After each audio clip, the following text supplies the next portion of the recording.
মাদ মানে কি করা, লম্বা করা, টেনে করা, দীর্ঘ করা ইত্যাদি। কোরআন শরীফে যেসব জায়গায় লম্বা করে পড়তে হয় এই পড়ার নামে কি মাদ। লম্বা করে না পড়লে অনেক ক্ষতি হয়, অর্থের বিকৃতি ঘটে, নামাজ নষ্ট হয়ে যায়। এই জন্য মাদের খুব গুরুত্ব। ইসলামী জগতে কোরআন শিক্ষার ক্ষেত্রে কোরআন পড়ার জন্য মাদের গুরুত্ব অপরিসীম। এটা আপনাকে সবাইকে জানতে হবে। আসুন আমরা আজকে মাদে আসলি নিয়ে কিছু আলোচনা করছি। মাদে আসলিটা কিভাবে পড়বো তা আমরা প্রথমে জানতে চাই তোমাদের কাছে। মাদে আসলি কাকে কয়? যে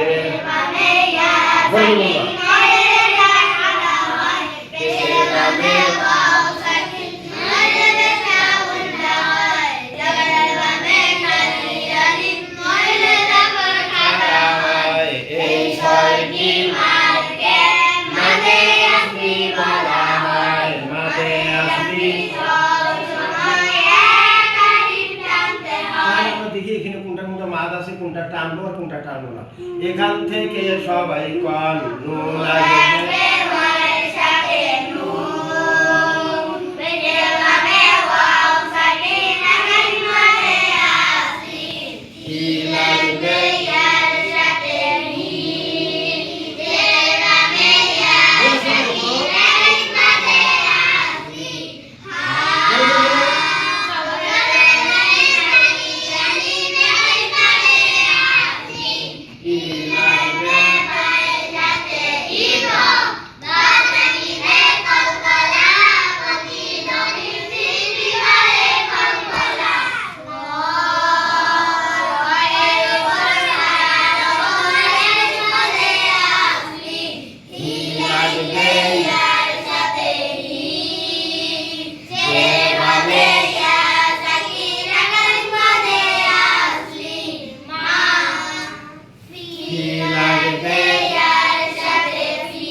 ঠিক আছে, আমরা মাদে আসলে শিখলাম।